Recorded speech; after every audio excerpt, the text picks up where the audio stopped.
In a previous video, I gave a checklist as to what is needed across a variety of different movements in order to snatch 100 kilograms. So today we're going to use that same 100 kilo milestone number, but this time for the clean and jerk. Now my first 100 kilo clean and jerk PR was over a decade ago now, and I don't have any real footage of the PR, but I still have a couple that were some months afterwards. One of these videos you can see me wearing a trusty little bucket hat. I don't know why I was wearing it, but this is all the footage I have around that time. Since then, I've been able to add an additional 75 kilograms to my clean and jerk, but more importantly, I have coached lifters in over 27 countries and counting surpass this 100 kilo clean and jerk milestone. If you're someone chasing that 100 kilo clean and jerk milestone, this is the checklist I'd run through first. Checklist item number 1 is leg strength. Now, if we go through my performance calculator that I've created, which you can access for free at the top of the description, you can see to clean and jerk roughly 100 kilograms, most lifters are going to need around 135 kilo back squat and somewhere around 115 kilogram front squat. Of course, there's always exceptions.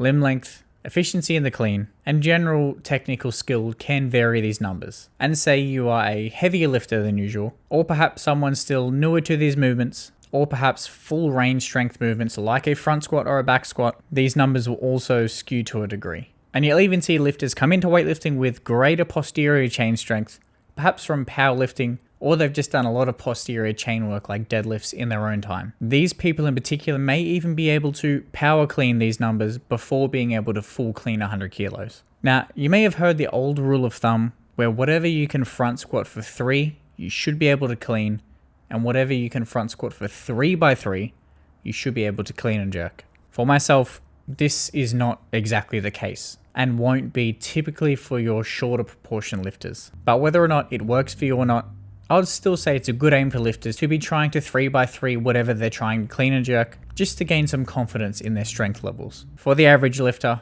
if you're barely front squatting 100 kilos here, we need to get that leg strength up first before we even consider clean and jerking it. On to checklist item number 2, which is overhead strength. If we head back to the calculator and take a look at the push press, an 80 kilogram push press is usually enough to support 100 kilos overhead in the jerk.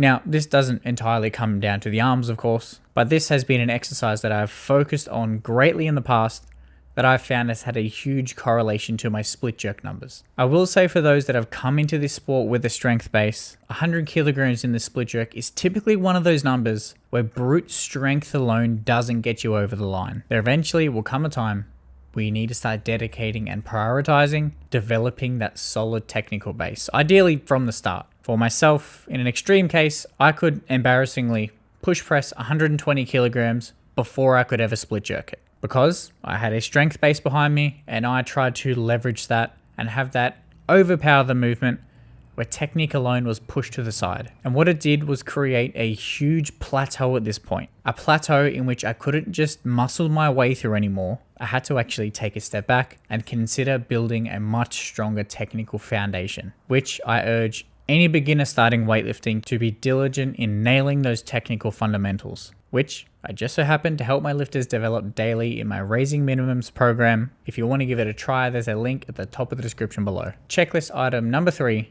is positional strength. Now, lifters coming into this sport having done a deadlift before, which I would assume would be a lot of people stepping into the world of weightlifting, but there's an important distinction to be made here. To not come into these lifts treating them like a deadlift from the floor. Lifters at this level trying to hit their first 100 clean and jerk genuinely need to understand here that they need to treat their first pull from the floor like a leg press and keep their balance and weight distribution through the middle of the foot all the way through the pull. Alongside this, from the floor to knee, the shoulders should remain on top of the bar should remain close to the body, and the hips and the shoulders should rise at the same rate. If the hips shoot up too early or the shoulders get pulled forward too quickly, the clean becomes much harder to finish once you reach that power position at bar contact at the upper thigh. A simple test here is being able to clean pull at roughly 120% of your best clean, while maintaining all those positions that I said above. Now, as I said earlier, those lifters with those shorter proportions will get away with being more efficient here,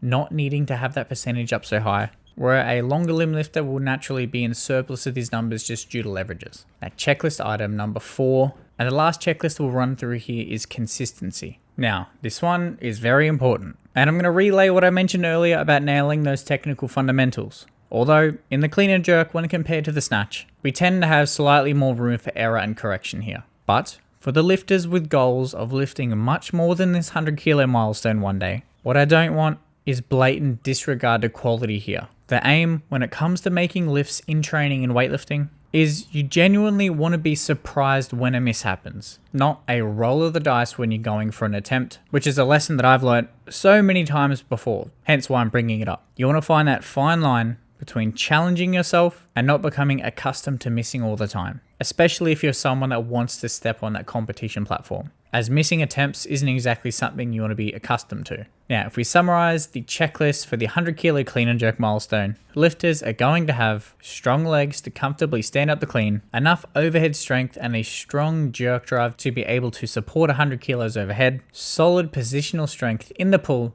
to be able to keep that bar close and finish vertically in extension, and the consistency to make lifts building up to this 100 kilos look all identical to the rest. Now, if you're someone sitting here between 80 and 90 kilos, but wanting to hit that 100 kilo milestone, the chances are you're not too far away. Continue to build on that leg strength and don't neglect building those solid technical fundamentals. If you're someone chasing that 100 kilo clean and jerk milestone, comment down below what your best clean and jerk is and what you believe is holding you back from getting there. And if you want to see where your lifts might realistically land based on your strength levels, you can check out my free performance calculator in a link at the top of the description, which also comes with a scorecard and efficiency playbook so you can patch up those weaknesses mentioned. And also, YouTube has suggested 2 videos here which will help you further in your weightlifting journey.